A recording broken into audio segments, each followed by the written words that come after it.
It's an honor to speak to you tonight from the hallowed grounds of Fort McHenry, the site of the very battle that inspired the words of our national anthem.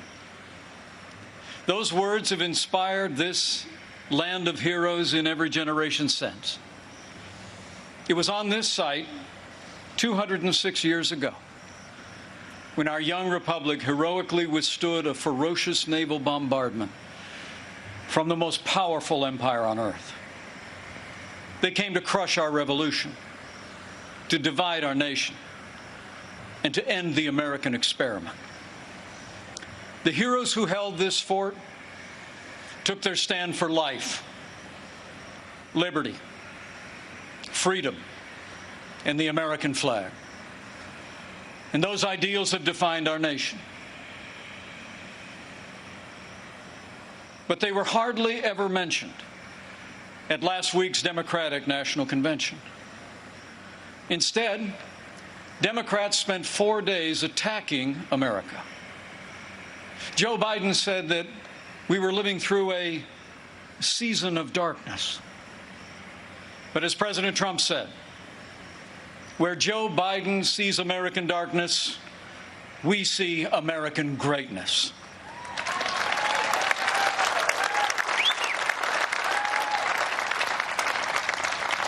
In these challenging times, our country needs a president who believes in America, who believes in the boundless capacity of the American people to meet any challenge, defeat any foe, and defend the freedoms we hold dear. America needs 4 more years of President Donald Trump in the White House.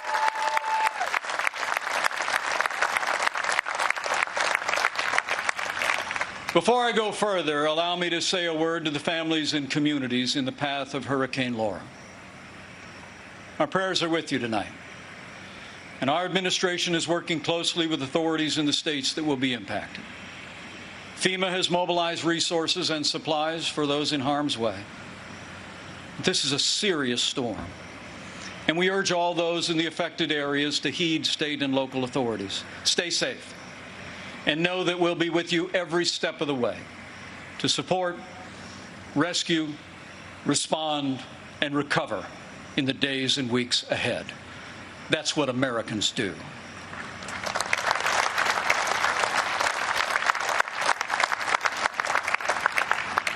Four years ago, I answered the call to join this ticket because I knew that Donald Trump had the leadership and the vision to make America great again.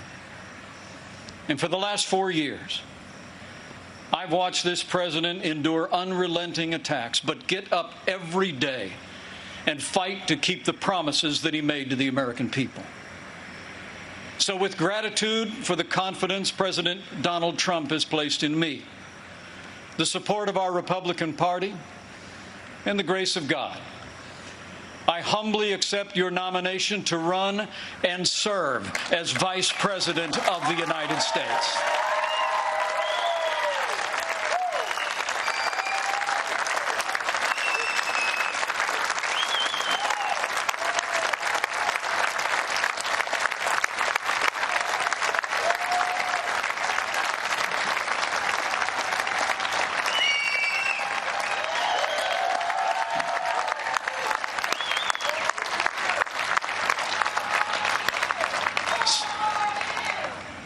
Serving the American people in this office has been a journey I never expected. And it's a journey that would not have been possible without the support of my family, beginning with my wonderful wife, Karen.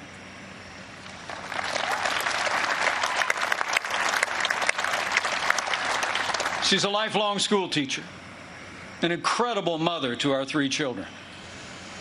And she is one outstanding Second Lady of the United States. I'm so proud of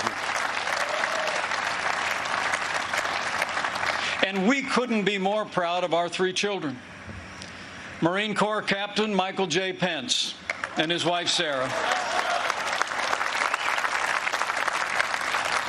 Our daughter, Charlotte Pence Bond, an author, and the wife to Lieutenant Henry Bond, who is currently deployed and serving our nation in the United States Navy.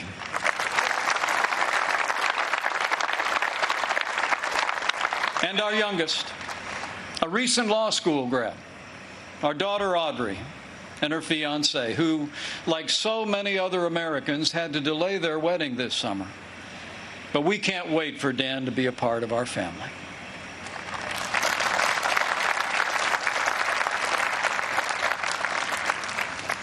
In addition to my wife and kids, the person who shaped my life the most is also with us tonight.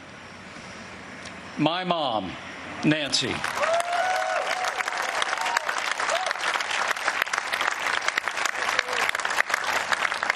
She is the daughter of an Irish immigrant, 87 years young. And Mom follows politics very closely. And the truth be told, sometimes I think I'm actually her second favorite candidate on the Trump-Pence ticket. Thank you, Mom. I love you.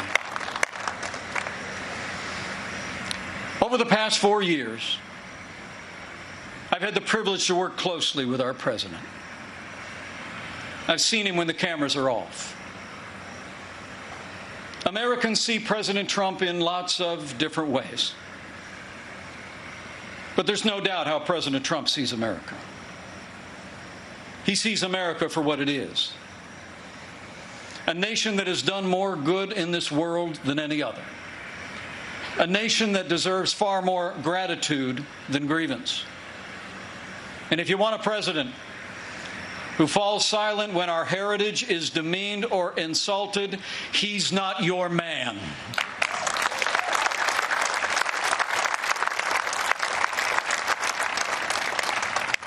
Now, we came by very different routes to this partnership.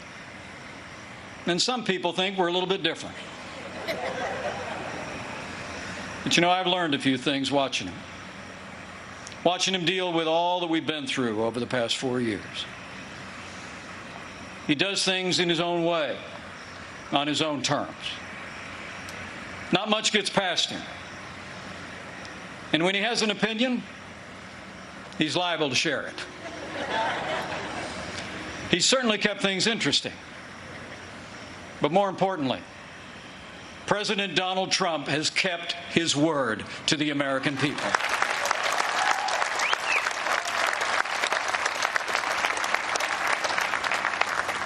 In a city known for talkers, President Trump is a doer. And few presidents have brought more independence, energy, or determination to that office. 4 years ago, we inherited a military hollowed out by devastating budget cuts, an economy struggling to break out of the slowest recovery since the Great Depression. ISIS controlled a landmass twice the size of Pennsylvania. And we witnessed a steady assault on our most cherished values, freedom of religion and the right to life. That's when President Donald Trump stepped in. And from day one, he kept his word. We rebuilt our military. This president signed the largest increase in our national defense since the days of Ronald Reagan and created the first new branch of our armed forces in 70 years, the United States Space Force.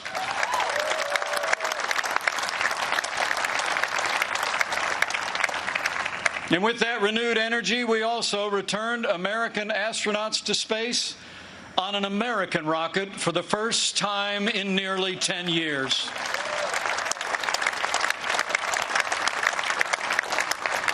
And after years of scandal that robbed our veterans of the care that you earned in the uniform of the United States, President Trump kept his word again. We reformed the VA, and Veterans Choice is now available for every veteran in America.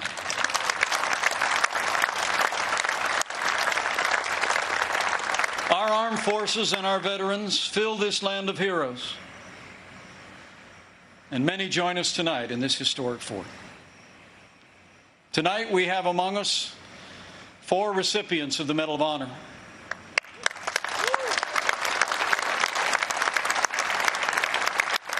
6 recipients of the Purple Heart. A Gold Star mother of a gallant Navy SEAL. And wounded warriors from Soldier Strong, a group that serves our injured veterans every day. We are honored by your presence, and we thank you for your service.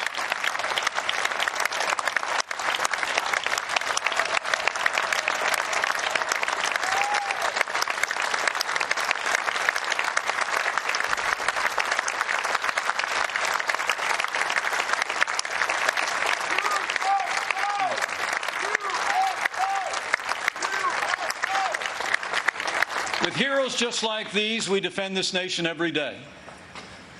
And under this Commander-in-Chief, we've taken the fight to radical Islamic terrorists on our terms, on their soil. Last year, American armed forces took the last inch of ISIS territory, crushed their caliphate, and took down their leader without one American casualty.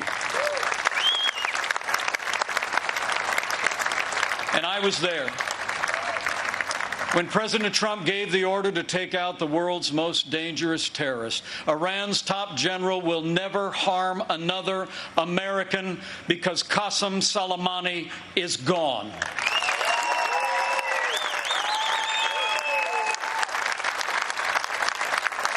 My fellow Americans, you deserve to know. Joe Biden criticized President Trump following those decisions. Decisions to rid the world of 2 terrorist leaders. But it's not surprising, because history records that Joe Biden even opposed the operation that took down Osama bin Laden. It's no wonder that the Secretary of Defense under the Obama-Biden administration once said that Joe Biden has been, and I quote, wrong on nearly every major foreign policy and national security issue over the past 4 decades. So we've stood up to our enemies, and we've stood with our allies. Like when President Trump kept his word and moved the American embassy to Jerusalem, the capital of the State of Israel, setting the stage for the first Arab country to recognize Israel in 26 years. Closer to home, we appointed more than 200 conservative judges to our federal courts. We supported the right to life and all the God-given liberties enshrined in our Constitution, including the Second Amendment right to keep and bear arms. And when it came to the economy, President Trump kept his word and then some. We passed the largest tax cut and reform in American history. We rolled back more federal red tape than any administration ever had. We unleashed American energy and fought for free and fair trade. And in our first 3 years, businesses large and small created more than 7 million good-paying jobs, including 500,000 manufacturing jobs all across America. Our country became a net exporter of energy for the first time in 70 years. Unemployment rates for African Americans and Hispanic Americans hit the lowest level ever recorded. And on this 100th anniversary of the woman's right to vote, I'm proud to report that under President Donald Trump, we achieved the lowest unemployment rate for women in 65 years. And more Americans working than ever before. In our first 3 years, we built the greatest economy in the world. We made America great again.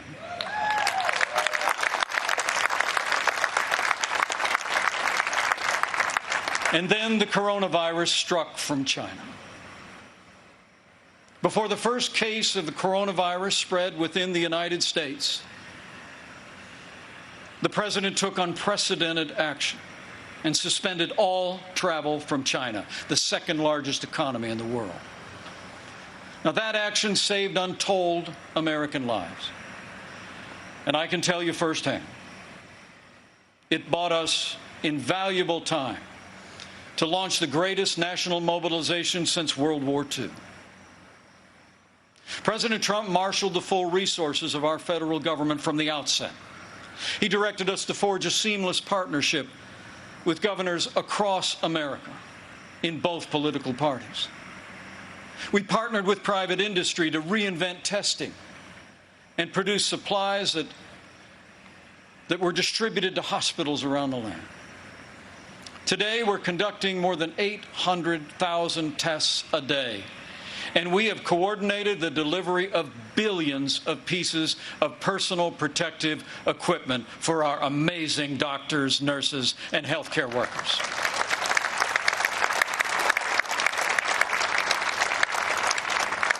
We saw to the manufacture of 100,000 ventilators in 100 days. And no one who required a ventilator was ever denied a ventilator in the United States.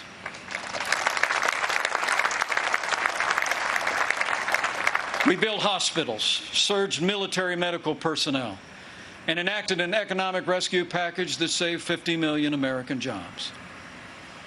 As we speak, we're developing a growing number of treatments known as therapeutics, including convalescent plasma, that are saving lives all across America.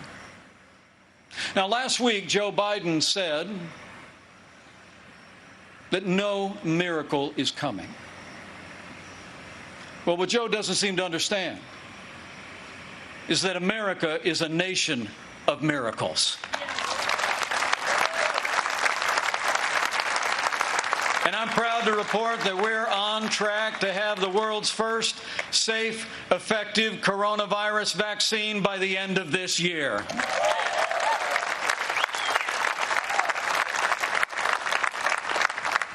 After all the sacrifice in this year like no other, all the hardship, we're finding our way forward again. But tonight, our hearts are with all the families who've lost loved ones and have family members still struggling with serious illness. In this country, we mourn with those who mourn. We grieve with those who grieve. And this night, I know that millions of Americans will pause and pray for God's comfort for each of you. You know, our country doesn't get through such a time unless its people find strength within. The response of doctors, nurses, first responders, farmers, factory workers, truckers, and everyday Americans who put the health and safety of their neighbors first has been nothing short of heroic.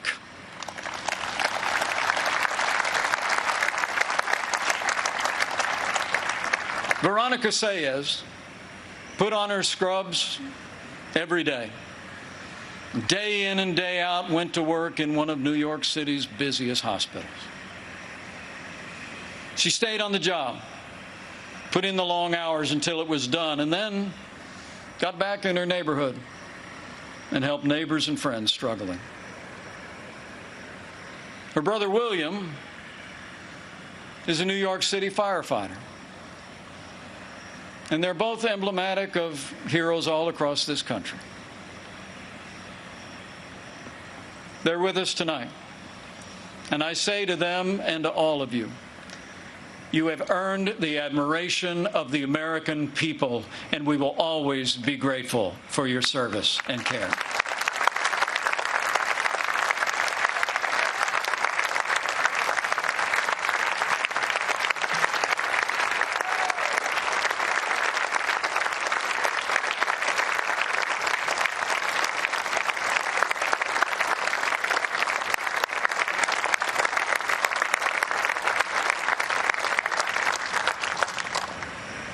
Thanks to the courage and compassion of the American people, we're slowing the spread.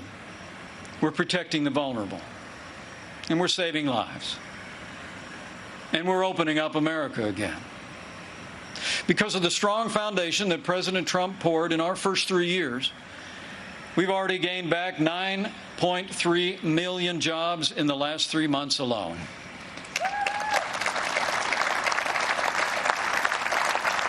And we're not just opening up America again. We're opening up America's schools.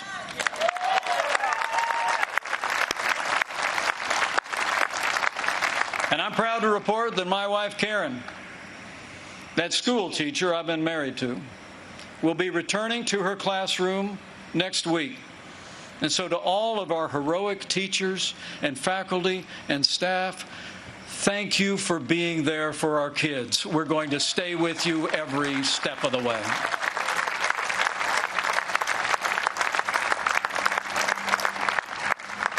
In the days ahead, as we open up America again, I promise you, we'll continue to put the health of America first. And as we work to bring this economy back, we all have a role to play, and we all have a choice to make. On November 3rd, you need to ask yourself, who do you trust to rebuild this economy? A career politician who presided over the slowest economic recovery since the Great Depression? Or a proven leader who created the greatest economy in the world? The choice is clear. To bring America all the way back, we need 4 more years of President Donald Trump in the White House.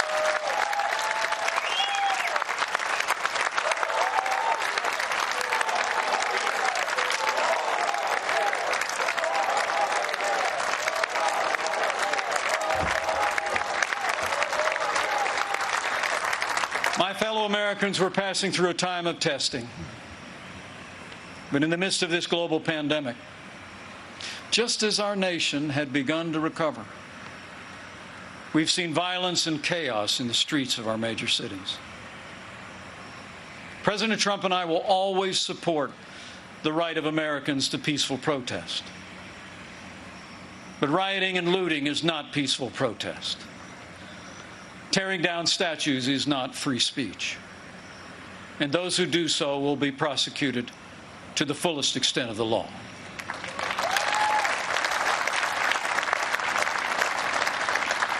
Last week, Joe Biden didn't say one word about the violence and chaos engulfing cities across this country. So let me be clear. The violence must stop, whether in Minneapolis, Portland, or Kenosha. Too many heroes have died defending our freedom to see Americans strike each other down. We will have law and order on the streets of this country for every American of every race and creed and color.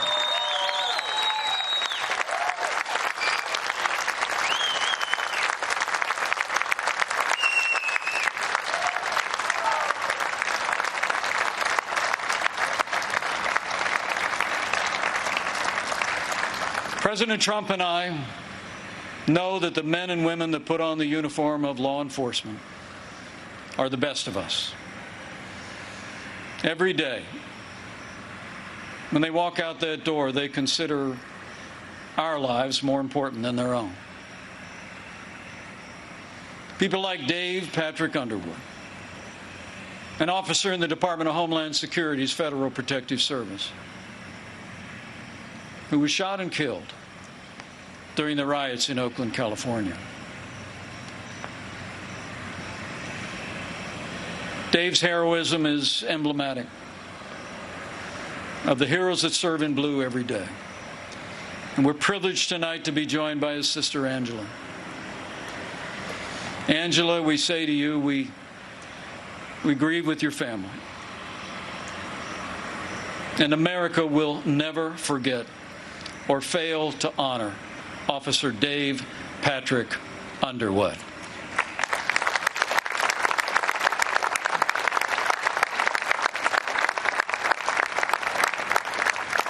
The American people know we don't have to choose between supporting law enforcement and standing with our African American neighbors to improve the quality of their lives, education, jobs, and safety. And from the first days of this administration, we've done both. And we will keep supporting law enforcement and keep supporting our African American and minority communities across this land for 4 more years.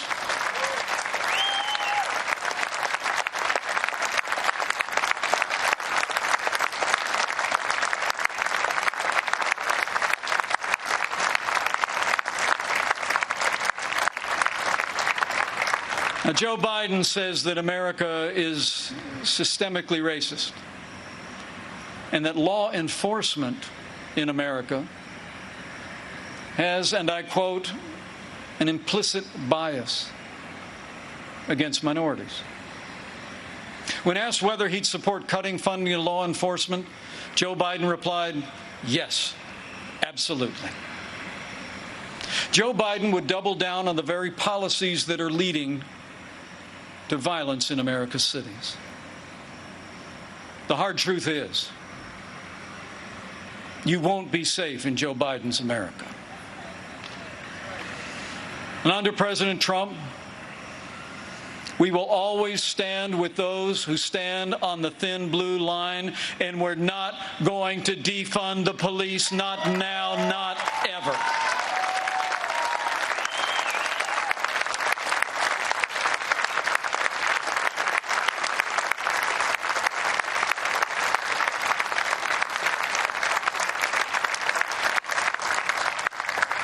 My fellow Americans, we're passing through a time of testing, but soon we will come to a time for choosing.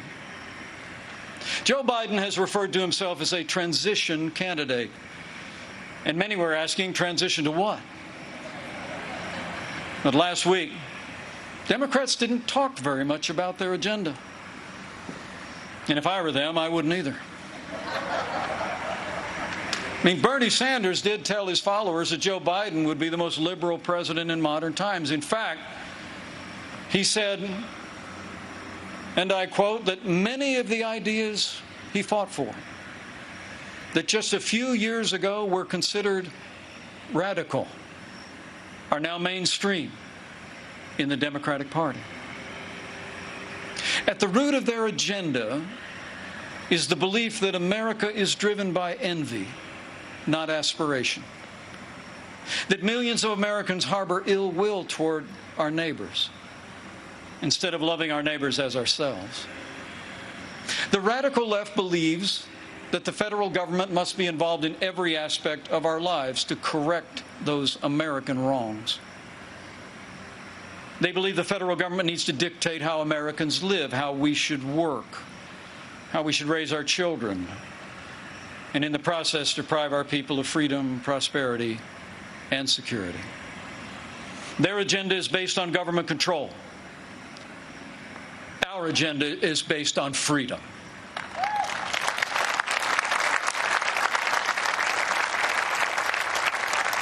Where President Trump cut taxes, Joe Biden wants to raise taxes by nearly $4 trillion. Where this president achieved energy independence for the United States, Joe Biden would abolish fossil fuels, end fracking, and impose a regime of climate change regulations that would drastically increase the cost of living for working families. Where we fought for free and fair trade, and this president stood up to China and ended the era of economic surrender, Joe Biden has been a cheerleader for communist China. He wants to repeal all the tariffs that are leveling the playing field for American workers. And he actually criticized President Trump for suspending all travel to China at the outset of this pandemic. Joe Biden is for open borders, sanctuary cities, free lawyers and health care for illegal immigrants. And President Trump, he secured our border and built nearly 300 miles of that border wall. Joe Biden wants to end school choice. And President Trump believes that every parent should have the right to choose where their children go to school, regardless of their income or area code. President Trump has stood without apology for the sanctity of human life every day of this administration. Joe Biden, he supports taxpayer funding of abortion right up to the moment of birth. When you consider their agenda, it's clear. Joe Biden would be nothing more than a Trojan horse for the radical left. The choice in this election has never been clearer, and the stakes have never been higher. Last week, Joe Biden said democracy's on the ballot.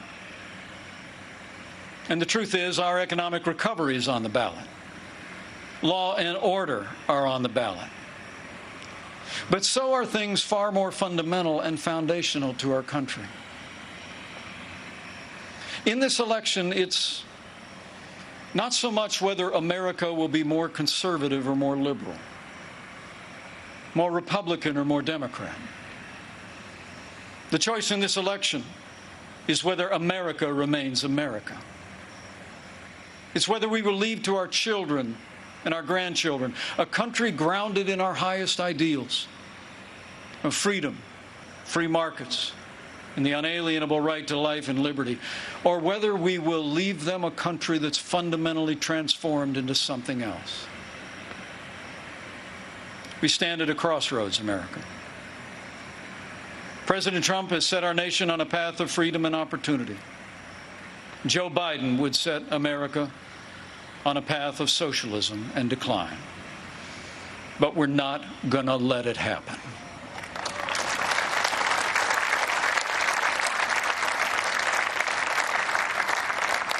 President Donald Trump believes in America and in the goodness of the American people, the boundless potential of every American to live out their dreams in freedom. And every day, President Trump has been fighting to protect the promise of America. Every day, our president has been fighting to expand the reach of the American dream. And every day, President Donald Trump has been fighting for you. And now it's our turn to fight for him.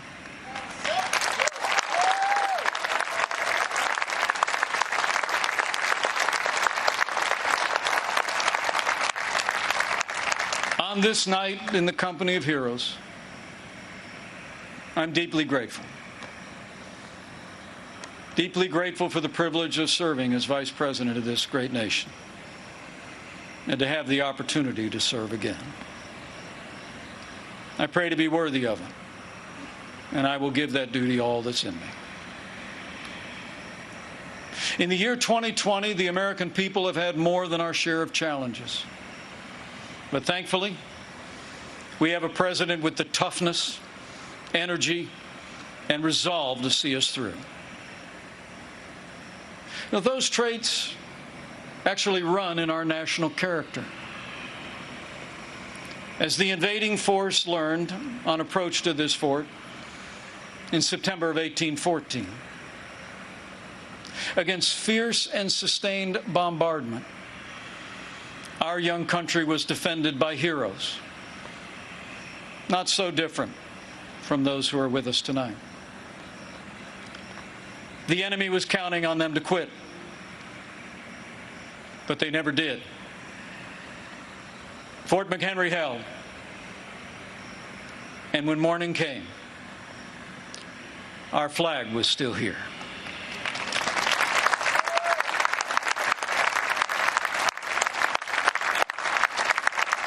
My fellow Americans, we're going through a time of testing. But if you look through the fog of these challenging times, you will see our flag is still there today.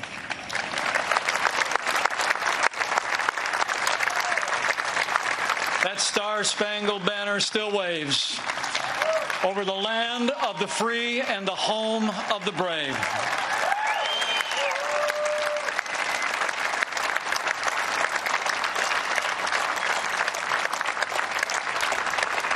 From these hallowed grounds, American patriots in generations gone by did their part to defend freedom.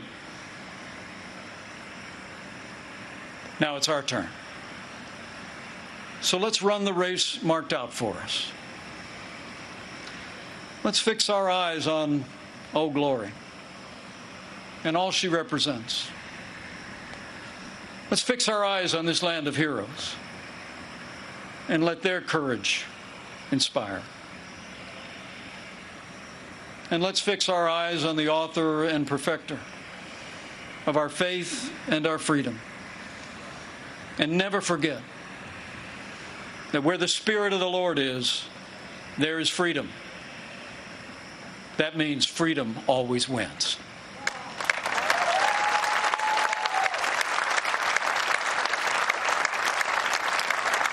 My fellow Americans, thank you for the honor of addressing you tonight and the opportunity to run and serve again as your Vice President. I leave here today inspired. And I leave here today more convinced than ever that we will do in our time, as Americans have done throughout our long and storied past. We will defend our freedom and our way of life. We will re-elect our president and principled Republican leaders across the land. And with President Donald Trump in the White House for 4 more years, and with God's help, we will make America great again. Again. Thank you. God bless you. And God bless the United States of America.